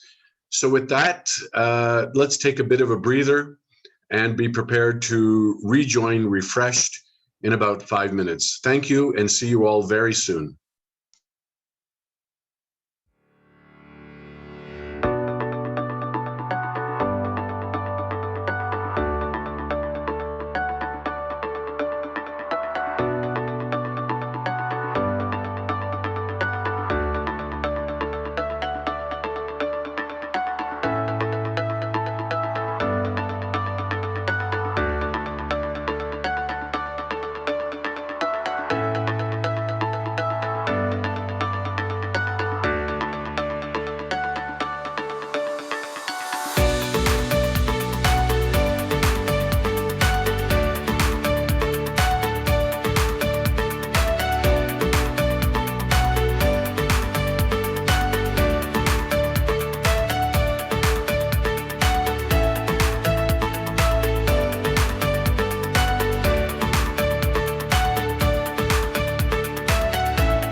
Thanks very much, everybody, and welcome back. We're now about to start part 2 of our open discussion as continued by Zonabel Woods.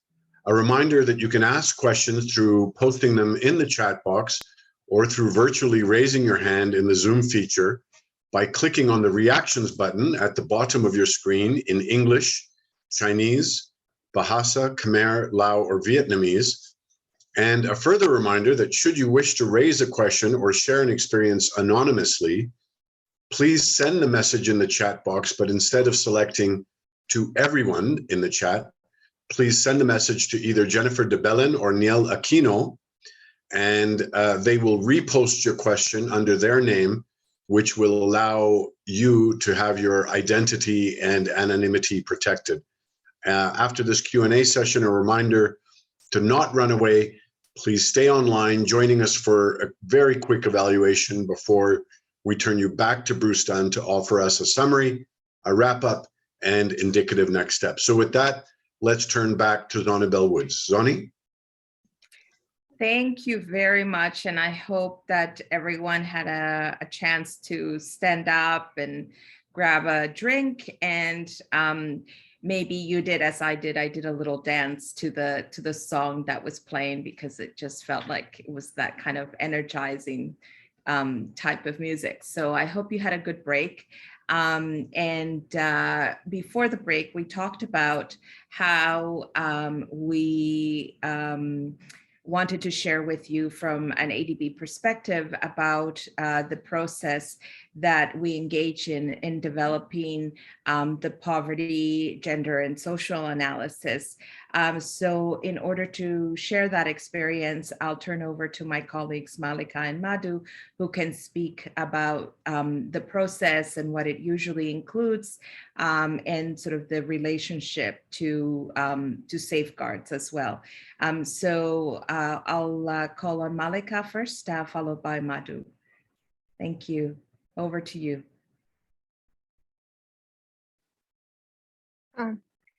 Thank you, Zoni.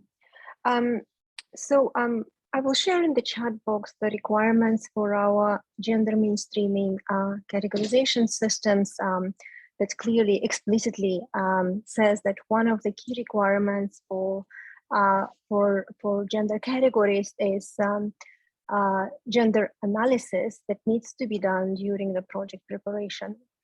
And the gender analysis actually implying two things. We need to understand the country and project specific issues that women and girls may face. We need to understand what are the barriers for infrastructure projects, for example, in terms of access, affordability, the specific design features that would address women and girls' needs. And the second part of this, so this is qualitative data information, and the second part of it is collecting sex disaggregated data that would help us to have ambitious yet achievable quantitative targets that would directly address the issues, narrow gender gaps, or empower women. And this is a requirement that is also described in our operational manuals, as Zoni mentioned, as part of the poverty and social assessment. It's usually done through the household surveys, focus group discussions, as well as interviews with the key stakeholders. When we do the gender analysis, we also keep in mind the specific needs of women. For example, that we will have focus group that will be woman-only focus group if there are some cultural barriers or the gender, some gender norms that would prevail women to be vocal during the discussions.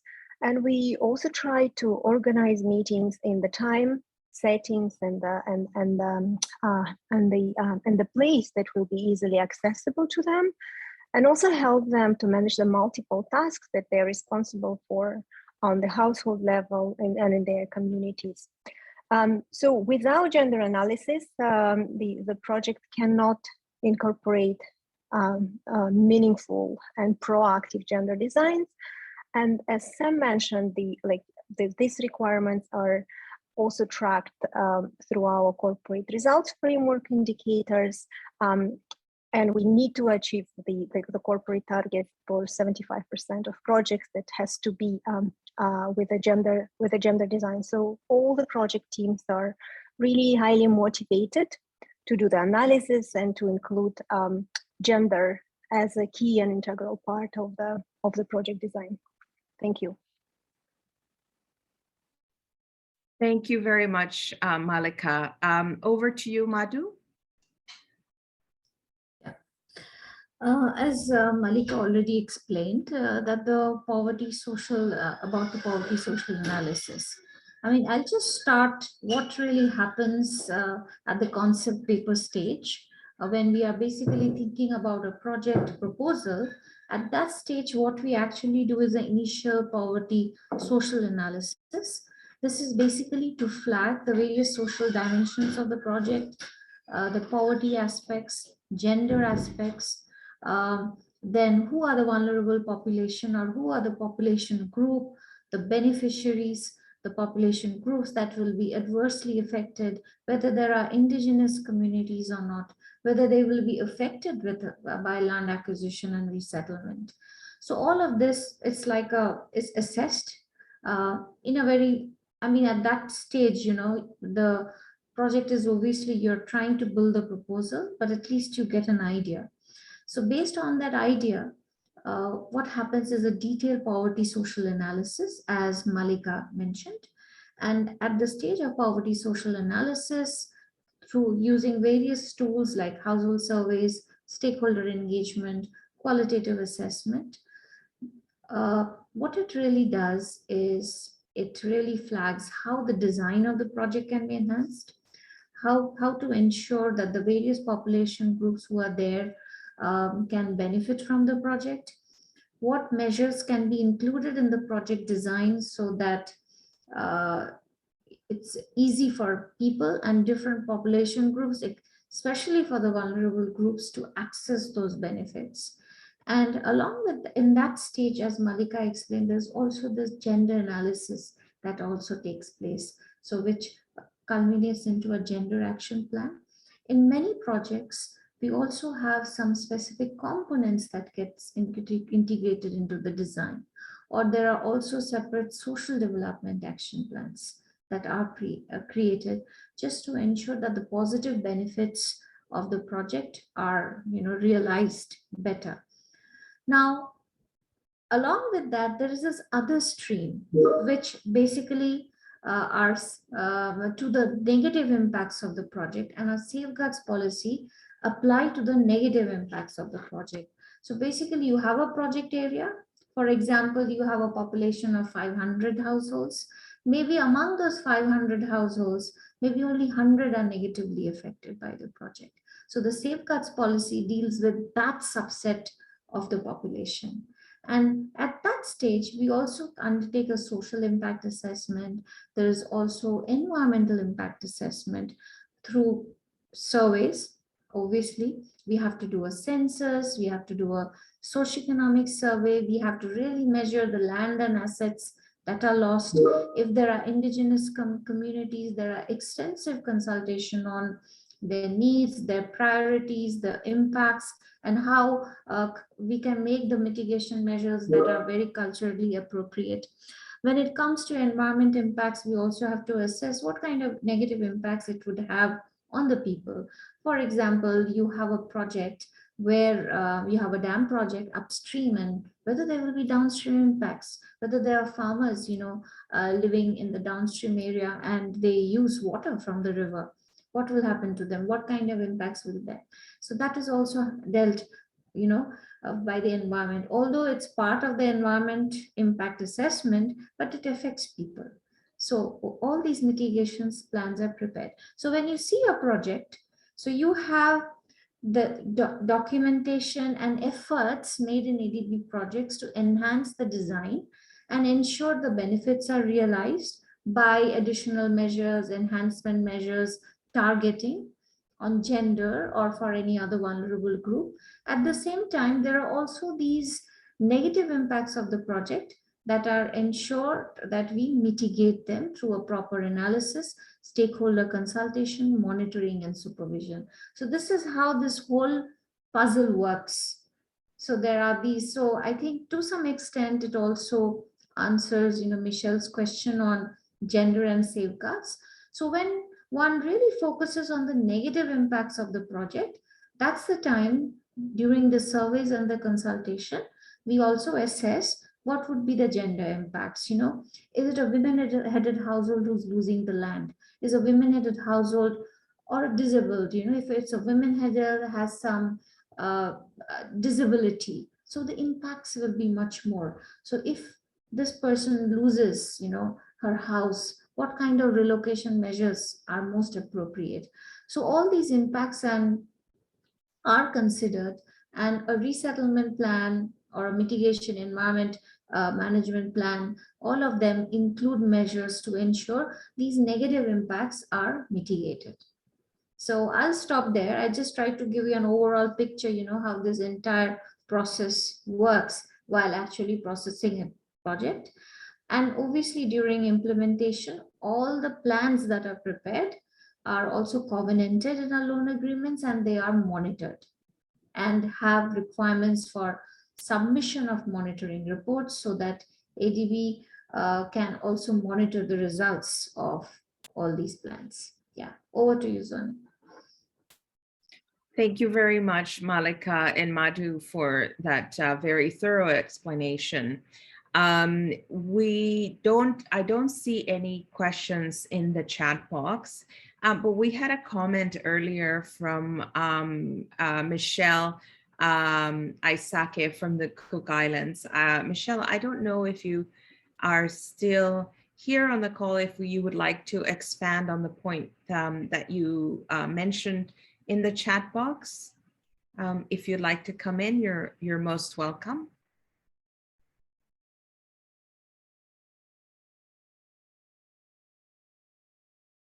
So Michelle had just mentioned when we were discussing earlier the issue of safeguards being included in and discussed simultaneously as project proposals and planning are being developed. So she was mentioning that she agreed with the speakers that referred to that issue. So I was hoping that you could come in and maybe speak to this from the Cook Island experience. But if there are no other questions, one of the things that perhaps if you think of any recommendations or suggestions later on, we will put a link in the chat box where you can submit additional comments and recommendations to the team so that they can be considered as part of the input to this this consultation. So I would encourage you to do that. Yes, so my colleague Pauline has just posted where you can either email or on Facebook or on the web page where you can continue to contribute to this important conversation, and we would really be grateful for your written submissions as well. So if there are no other comments, I will just give it a minute or half a minute or so to just, if you allow me to have a look through the different participants to see if anyone has any burning issues that they would like to highlight. But if not, we can wrap up, and I will hand it over to my colleague Azim to take us through the next steps. Thank you very much for your participation this morning. Have a happy Friday, and we really welcomed your insights and the experiences that you shared with us today. Over to you, Azim. Thanks so much, Zonibel, and thanks not only to you, but also to Samantha, to Malika, to Zainab, to Madhu, to Bruce and all of the others, especially from the events management team and the SCP teams who worked behind the scene to make this smooth and efficient. But of course, a special and a big thanks to all of you, our participants and informants, as Zonibel said, for raising the insightful comments that you did, the clarity of your questions, the sharing of experiences, and the very constructive feedback. And I'd like to reiterate that the comments on the study on gender in Asia and the Pacific that we receive from this consultation and the final consultation later today will be considered in the final study report, which will in turn inform the revision of the standard and the updating of the safeguards policy statement. As I mentioned, please don't go. On your screen, you will see a poll. It's flashed up there now. Very quickly and impulsively, if you can give us your rating on your level of satisfaction with this particular consultation, ranking it from 1 to 5, 5 being the highest mark, 1 being the lowest mark. What is your overall level of satisfaction with this consultation? Please feel free to tap in something relatively quickly, as we would like to relay the responses and the results of this poll back to you before you leave. So just tap in a number between 1 and 5 on how satisfied you were with this particular consultation. Then, as you will see in the chat box, there are links to 2 additional surveys. The first is a menti.com poll, and that poll essentially asks you, how can we at the ADB improve the level of engagement and discourse and consultation with you, the stakeholders? Is there something that we could do better? Are there things that we are doing right? And what could be improved upon? We want to know from you the specific improvements that we can undertake to improve the level of discourse, of engagement, of consultation, to ensure that you are more satisfied with future consultations.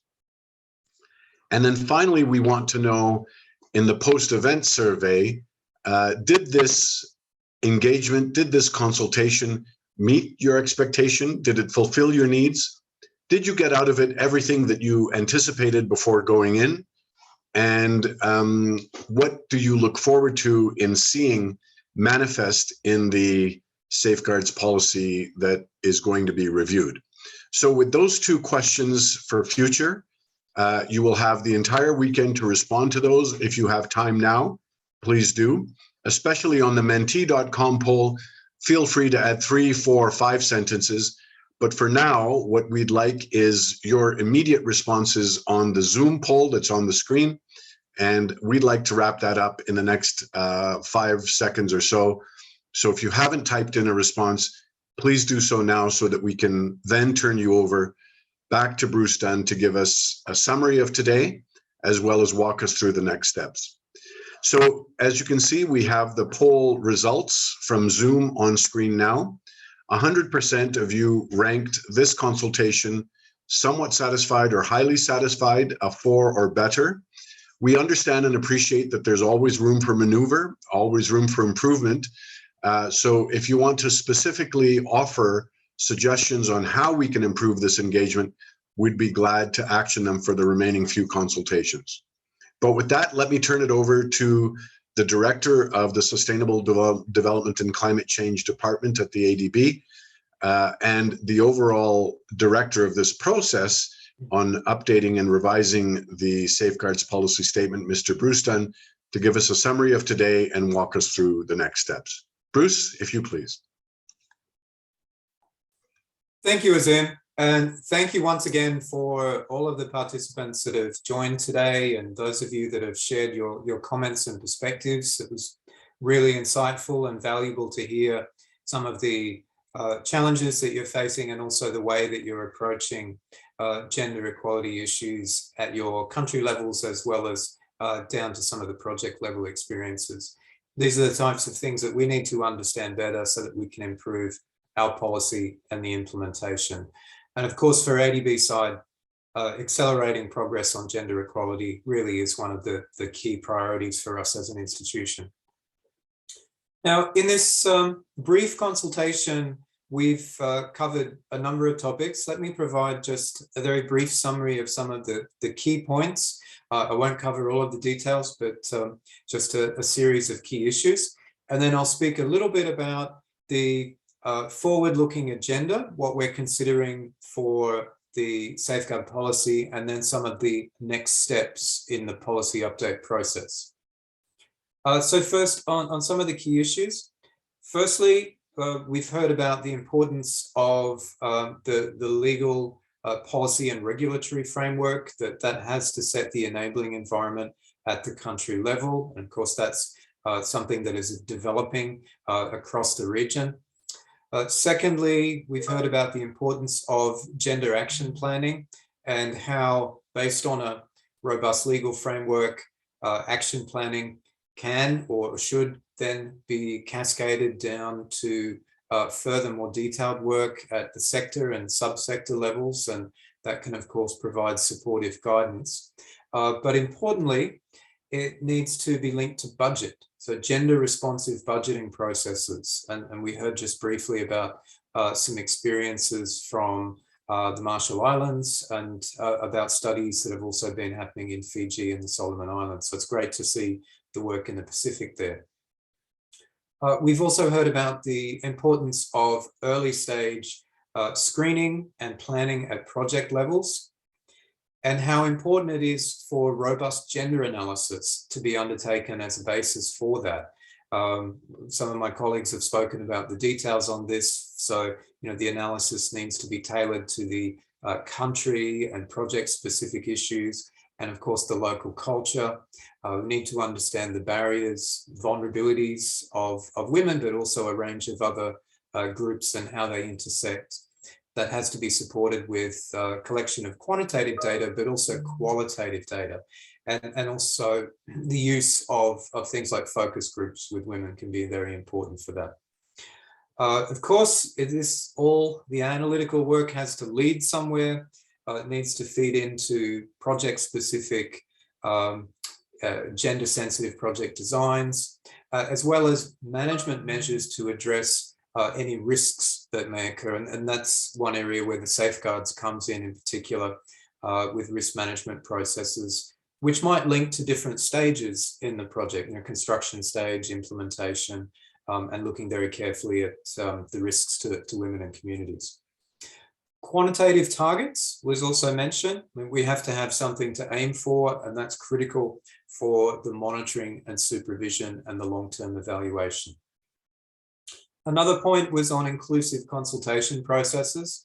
This is really an important issue to hear the voice of women as part of the process, starting early, as we've heard, and really engaging at the local and community level. And local organizations can also be important.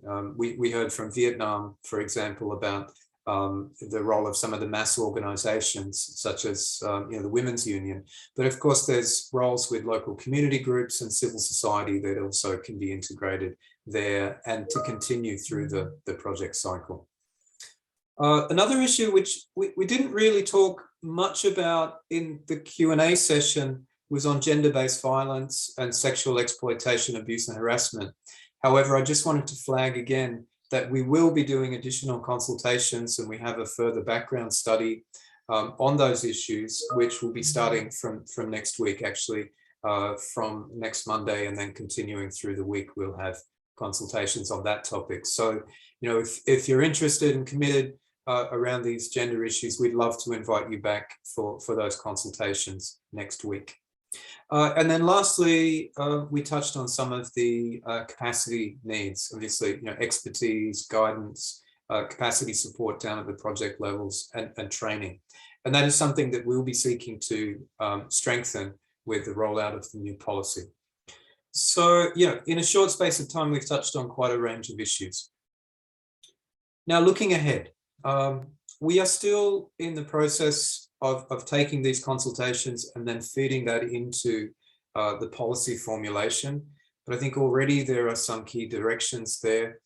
We want to go beyond what we have in the existing policy and be more clear and explicit around the integration of gender across the project cycle and how it relates to different standards in the safeguards policy, environment and social, and things like the linkages with environmental and social analysis and consideration of gender issues there, and also vulnerability.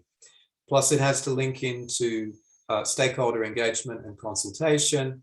And then you've got more specific issues such as labor, gender issues for workers, for health and safety of communities, for involuntary settlement, and for Indigenous peoples, or working with local ethnic minority communities that may have specific issues and needs. So these are things that we'll be working on more over the coming months to develop the draft policy framework that we can then go out and consult more on. Now, just very briefly in terms of the next steps. So we are coming towards the end of these regional consultations that we've been doing in this virtual platform. We still have some additional topics to go. I've mentioned on the gender-based violence topics that will be coming to next week. But then we also have topics coming up in the next few weeks around how safeguards apply to different financing modalities and the private sector. After that, we will be going to another stage of some more focused country consultations. We're planning to do a first stage of consultations in 10 countries across the region, and we'll be working with your focal points for ADB to plan those sessions, particularly with the ministries of finance and sometimes ministries of economy. But we will be, of course, inviting representatives from executing and implementing agencies that have worked with ADB to discuss more details at the country level. That will all be feeding into the policy preparation. And we are working at this stage to have a draft of the policy available by about September or October. We'll be making that public, and then we'll be able to go and do further rounds of consultation with our developing member countries and get written feedback as well, which will be quite important. So thank you once again for joining. Really appreciate your support throughout this process, and we're looking forward to seeing you again in future sessions. So until then, take care, and hope everyone has a good weekend. Thanks again. Bye-bye.